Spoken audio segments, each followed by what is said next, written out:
Hi guys, I know it's kind of late. Yeah, it's almost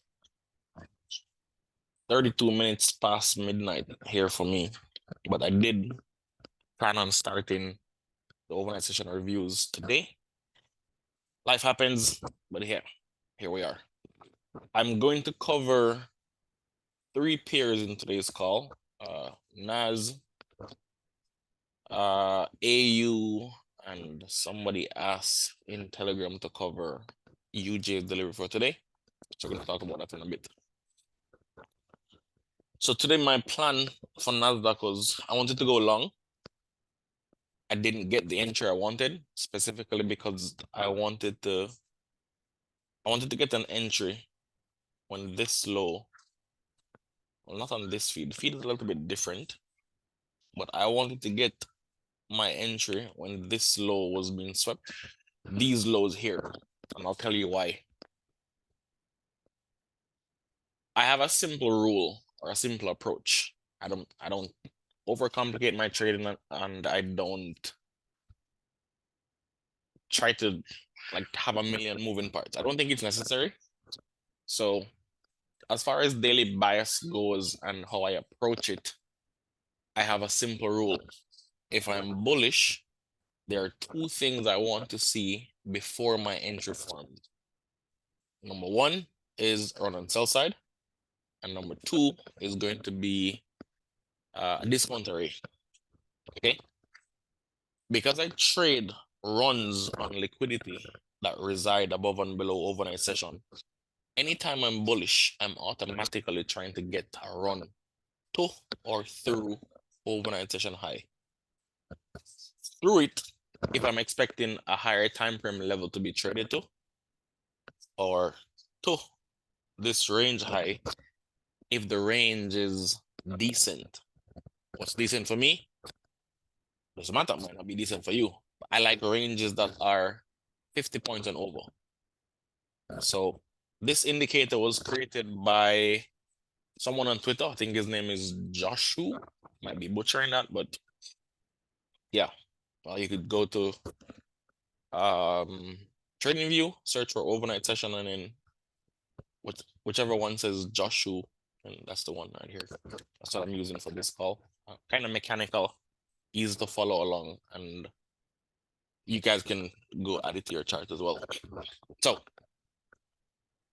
when I start my day inside here, I'm looking at the fact that this high has already been taken. So my plan, while bullish, is not to target overnight session high.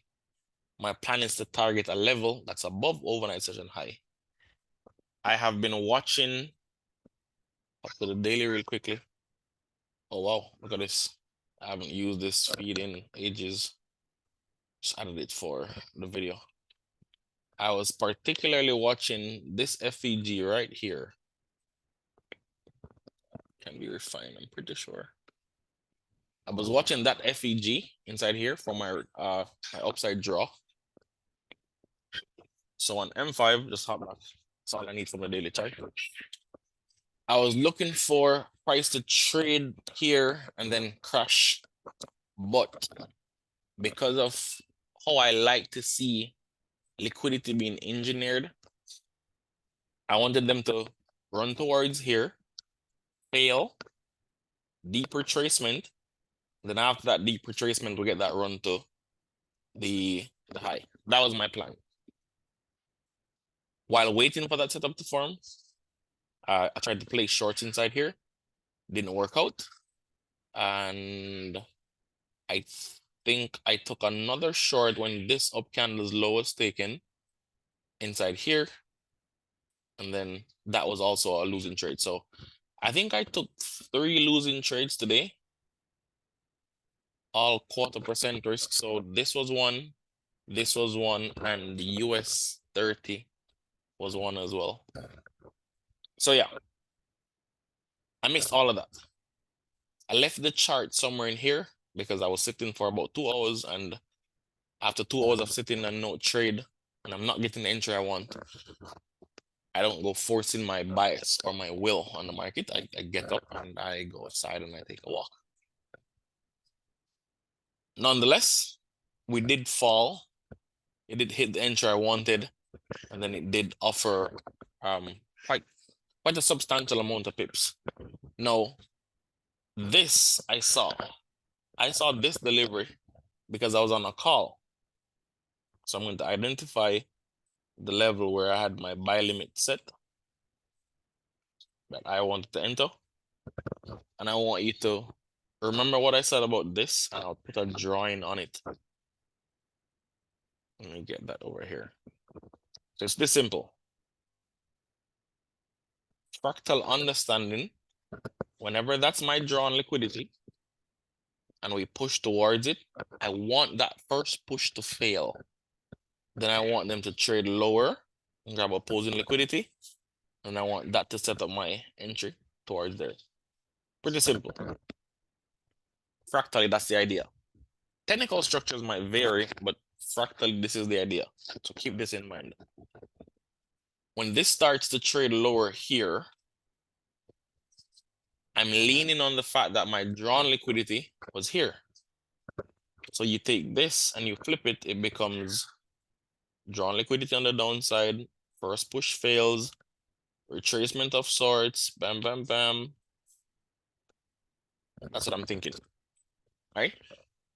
This fractal, as beautiful as it is perfection in the sense that this is the perfect delivery.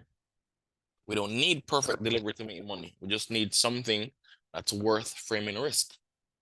So while on the call, after this failed, and we traded up here on an M1 chart, if you look at that carefully, there's going to be an up candle somewhere inside here. We traded up inside it beautifully. Then that short traded down to make new lows. I played that for about 70 points and then I ended my day. So this low is the new low. I'm expecting them to sweep this low into this low level and then react. But not on this feed. I'll show you the feed in a bit. So I played that chart. And that's the only winning trade or winning idea I took. My limit didn't activate and I left the markets, and that's the end of that. Now, since I started sharing overnight session, I've been nudging everyone to screenshot your M5s every single day where overnight session forms, so you could build for yourself a catalog of different fractals that form, right? Since I've made that abundantly clear, the rest is on you to go figure it out. Find the profiles, journal them, note the ones that repeat, note where the setups form, note what time the setups form, and how do they correlate with overnight session, right? The first profile is easy. I've explained it a million times. It's the order block model blended with overnight session. It's a sweep when you're bullish. That's it. You've seen this form more time than you could count. And while I will not go through every single profile here because, not needed, this profile should be classified by everyone who trades overnight session profile as the perfect delivery in a bullish market with overnight session profile. You've traded it before, you've seen it before, you know what I'm talking about. Journal the rest, okay? But yeah, jump to the other two pairs, and I'll show you the feed that I used and how I played this. Well, before I go, let me drop to a M1 chart and I'll show you the setup just for guys that are curious. So watch that low and M1.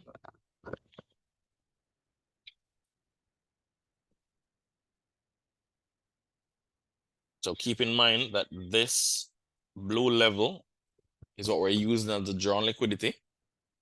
This push towards the drawn liquidity fails, so that's a failure swing. So you're now looking for opposing liquidity run for your entry. Now opposing liquidity run here, since you're bearish, is going to be buy side runs.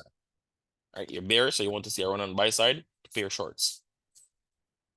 And this fractal right here, let me be a little bit cheeky and put 130 on here. We've all heard about 130 or so. Yeah. This delivery right here, this push down from 130 all the way down to 134. That's the failure swing. If I'm looking for a run on buy side, right? I want to see a run on buy side after this swing low is confirmed. So when this 135 candle closes, I now have a down candle with two higher lows on the left and the right of it, right? So whether this is a 5 candle fractal or 3 candle fractal, it fits the definition. That's a swing low. So I'm looking for buy side runs to take place. If I'm right here in time at 136 and I'm looking back, none of this has formed as yet. I'm trying to identify where is buy side liquidity. And I'm trying to look at it through the lens that this is where the delivery starts. 130, right? That's what I'm trying to do. What that would show me is, put the line on 130 open. This delivery broke through previous delivery low. Previous delivery, because this is all in true day. If this was not in true day, I wouldn't have cared about this low. Right? So that's why at 4 a.m., I disregard everything before. Right? Most cases, I disregard everything before. I just focus on the delivery inside here. In this case, this is a part of true day's delivery. So this starts a new delivery.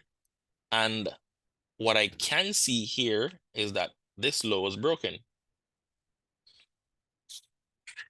Not making a lot of sense yet? Stick around. What this tells me is, once we broke through this low, there is going to be a candle high inside here that will house buy side liquidity. Fact, that's just how it is.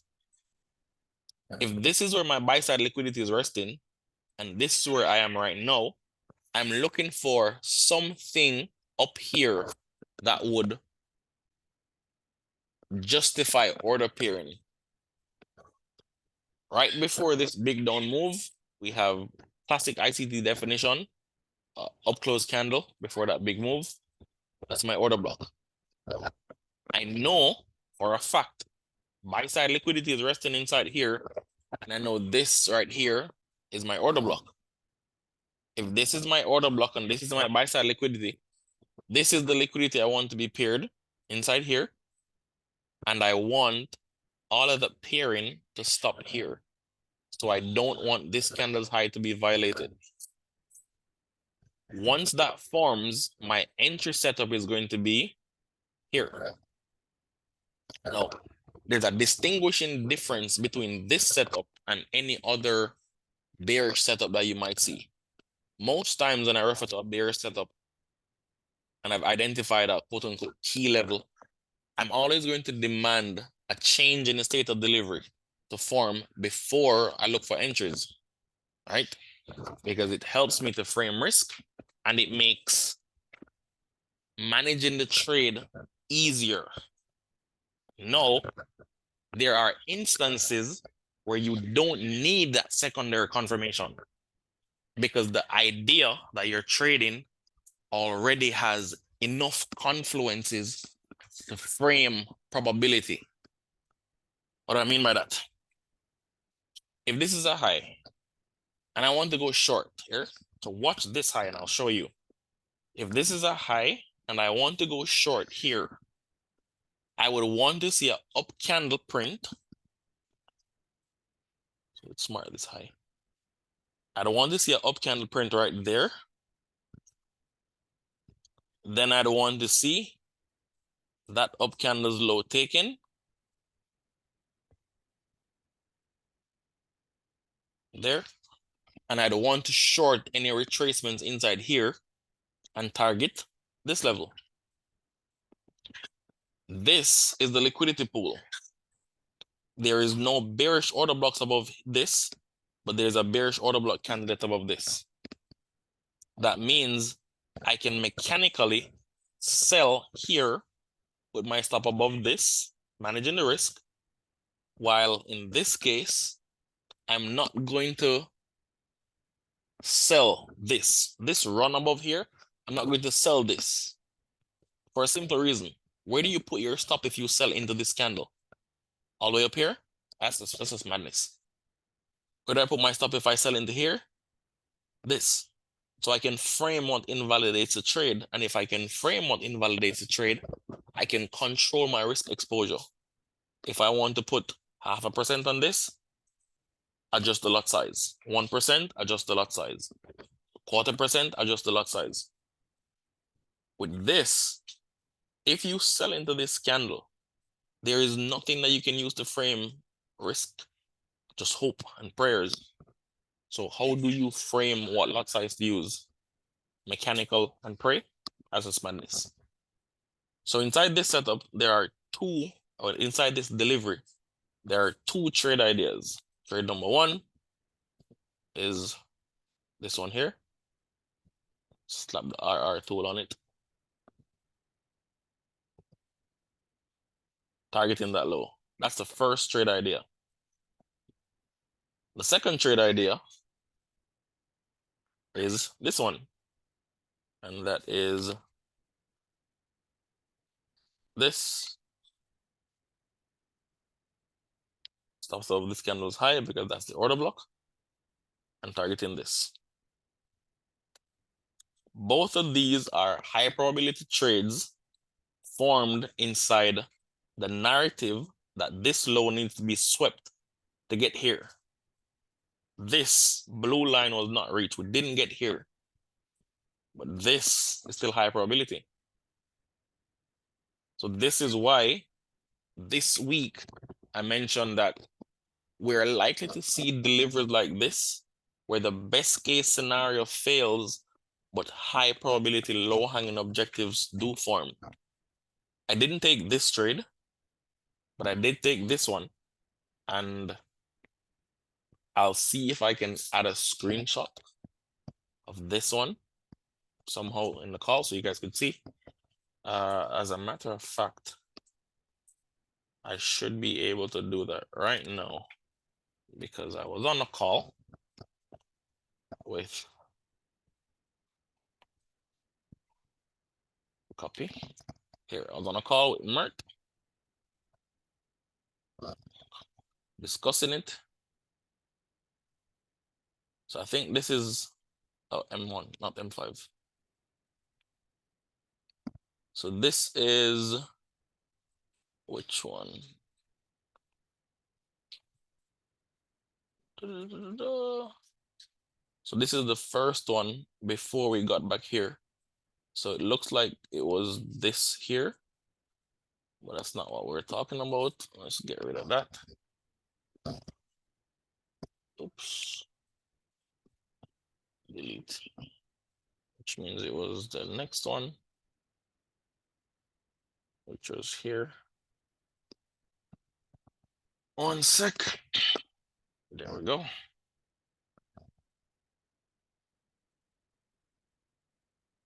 This is the one.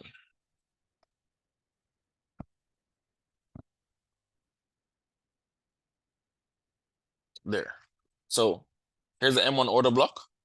That's right here. There's my entry. This was already floating. I don't remember how much points, maybe about 20.